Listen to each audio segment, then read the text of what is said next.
अस्सलाम वालेकुम everyone. Assessment of musculoskeletal system में हम आज असेस करेंगे मसल्स को from the book health assessment made incredibly easy जो लिपिन कार्ड का है।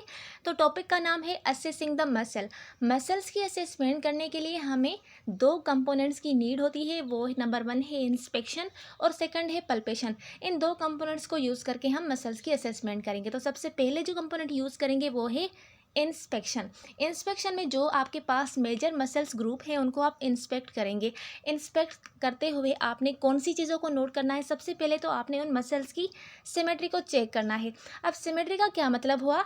आपने चेक करना है कि एक साइड यानी एक आर्म के जो मसल हैं क्या वो दूसरी आर्म की मसल से मैच कर रहे हैं या नहीं कर रहे हैं। अब इनकी सिमेट्री को आप किस तरह से मेजर करेंगे या असेस करेंगे? तो इसमें आपके पास जो मसल्स होंगे वो अपीयर होंगे या तो एट्रोफाइड या फिर हाइपरट्रोफाइड। एट्रोफाइड का सिंपली मतलब होता है कि जो मसल्स है उनकी साइज़ और जो उनका वेट होता है वो एज़ कम्पेयर टू जो उसका दूसरा मसल होता है दूसरी साइड वाला उससे आपको कम मिलेगा, यानी जो उसका नॉर्मल साइज़ है या फिर वेट है उससे आपको कम मिलेगा। ठीक है। और हाइपरट्रोफाइड का मतलब होता है कि जो नॉर्मल उसकी साइज़ है या फिर उसका वेट है उसको आपको ज़्यादा मिलेगा, उसमें हाइपरट्रोफी मिलेगी आपको। अब आप एट्रोफाइड और हाइपरट्रोफाइड को किस तरह से मेजर करेंगे? इसमें आप लेंगे एक रैपिंग टेप। रैपिंग टेप क्या करनी है आपने? उसको मसल्स के सराउंड में आपने उसको रैप करना है। फिर आपने नोट करना है दोनों बॉडी के जो पार्ट्स हैं उनसे कंपेयर करके देखना है कि कौन सा मसल्स ज़्यादा बड़ा है या फिर ज़्यादा छोटा है। तो इस तरह से आप मसल्स की एट्रोफाइड और हाइपरट्रोफाइड को मेजर कर सकते हैं by using a wrapping tape. उसके बाद आपने मसल्स में कंट्रेक्चर को नोट करना है। कंट्रेक्चर क्या होता है? बेसिकली कंट्रेक्चर का मतलब होता है जॉइंट और मसल्स परमानेंटली शॉर्ट हो जाएं, जिसकी वजह से जॉइंट की वजह से loss of range of motion हो जाती है और मसल्स की वजह से फ्लेक्सिबिलिटी का जो उनकी मसल्स की फ्लेक्सिबिलिटी है वो कम हो जाती है। लेकिन यहाँ पर बात हो रही है मसल की असेसमेंट के लिए। तो अगर मसल्स में आपको कंट्रेक्चर मिलेगा तो इसका मतलब है जो मसल की फ्लेक्सिबिलिटी है वो रिड्यूस हो गई है, जिसकी वजह से अब वो नॉर्मली जो मूव करवा रहा है अपने स्केलेटन को वो नहीं कर पाएगा। देन उसके बाद आपने एबनॉर्मल मूवमेंट्स चेक करनी है। अब एबनॉर्मल मूवमेंट्स में आ जाती हैं हमारे पास spasms, tics, tremors and fasciculation.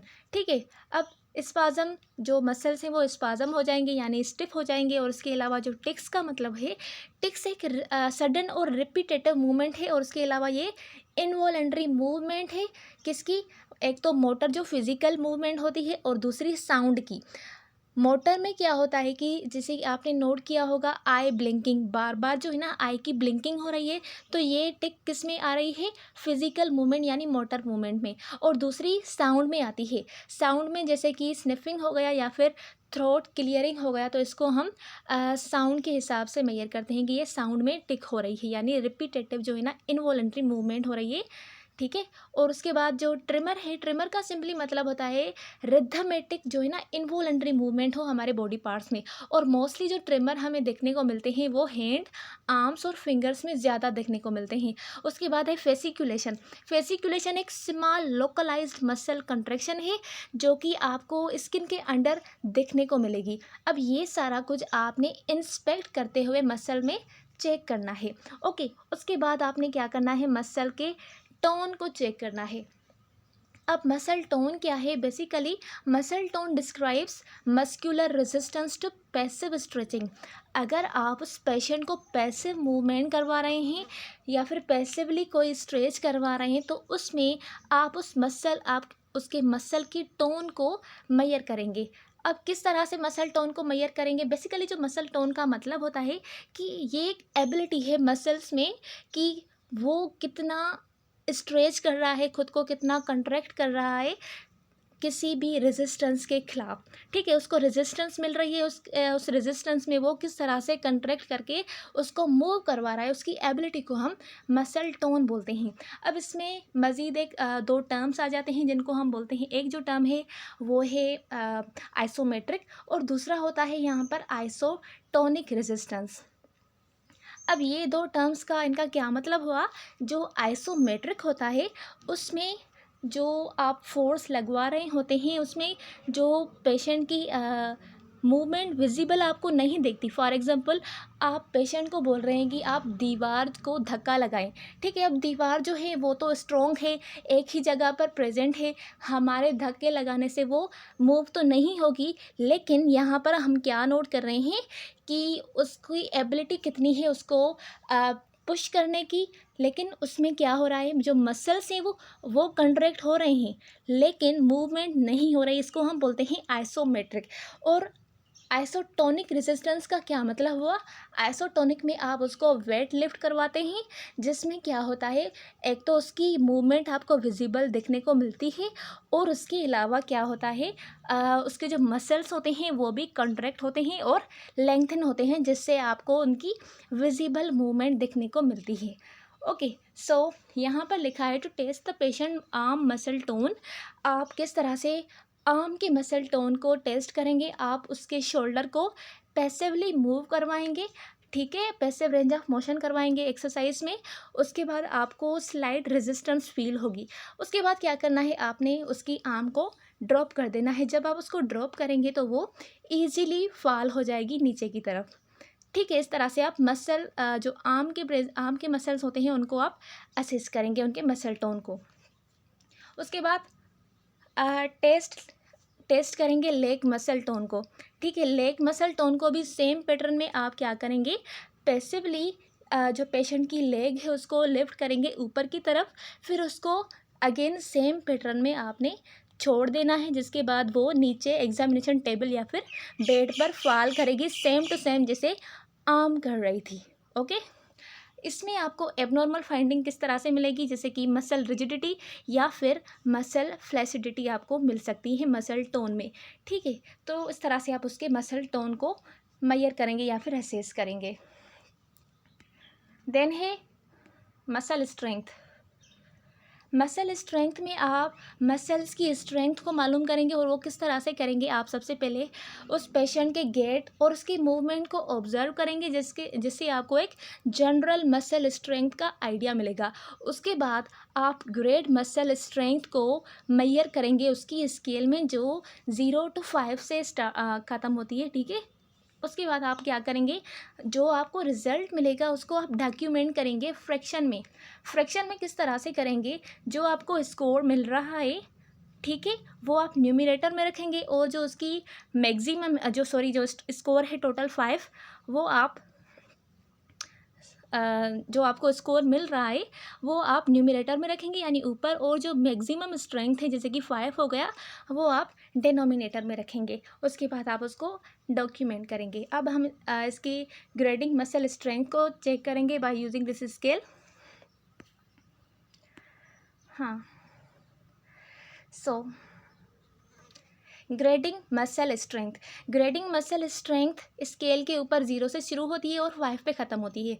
अब हम ऊपर से ही स्टार्ट कर रहे हैं या फिर नीचे से करें, आई थिंक नीचे से करना चाहिए।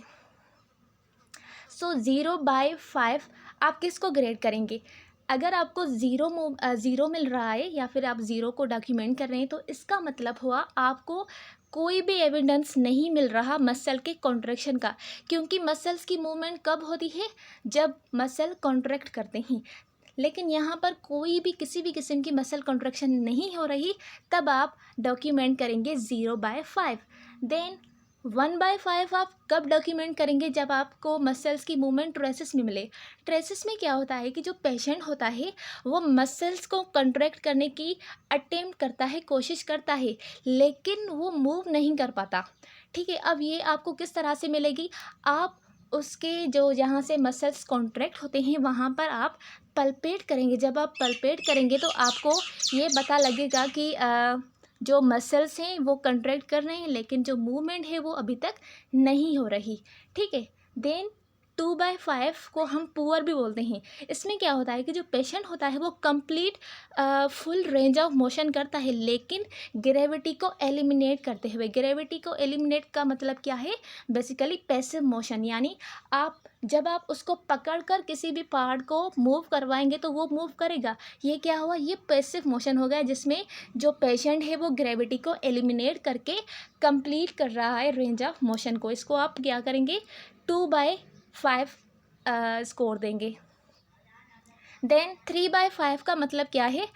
3/5 एक फेयर है, ठीक है। इसमें पेशेंट जो है वो कंप्लीट करता है range of motion against gravity only, ठीक है। रेजिस्टेंस से अभी तक इसने मूव नहीं किया, ये सिर्फ और सिर्फ ग्रेविटी में रेंज ऑफ मोशन को कंप्लीट कर रहा है, इसको हम फेयर बोलेंगे।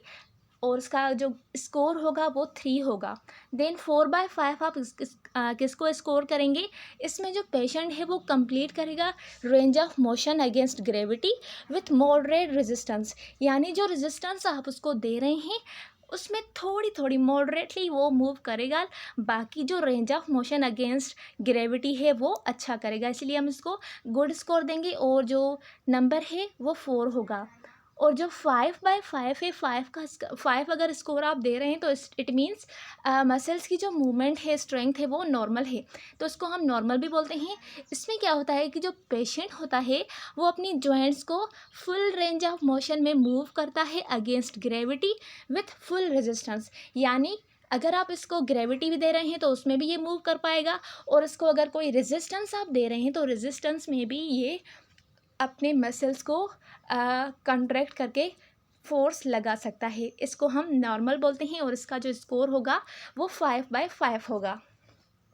सो 5 नॉर्मल है, 0 में नो एविडेंस है मसल कॉन्ट्रैक्शन का।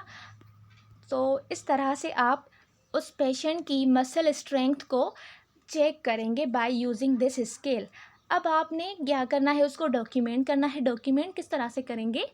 आपने डॉक्यूमेंट में लिखना है कि जो पेशेंट है वो अलर्ट है, ओरिएंटेड है, किससे? पर्सन से, प्लेस से और टाइम से। उसकी एपिटाइट गुड है और ये जो है ना 80% अपने डिनर ट्रे को फिनिश कर रहा है और उसको स्वेलोइंग में कोई डिफ़िकल्टी नहीं हो रही, खुद ब खुद खा रहा है, और इसकी अपर एक्सट्रीमिटीज़ की जो रेंज ऑफ मोशन है वो फुल है, बायलैटरल स्ट्रॉन्ग है, हैंड ग्रिप भी स्ट्रॉन्ग है, और इसकी वीकनेस जो है वो किस में है?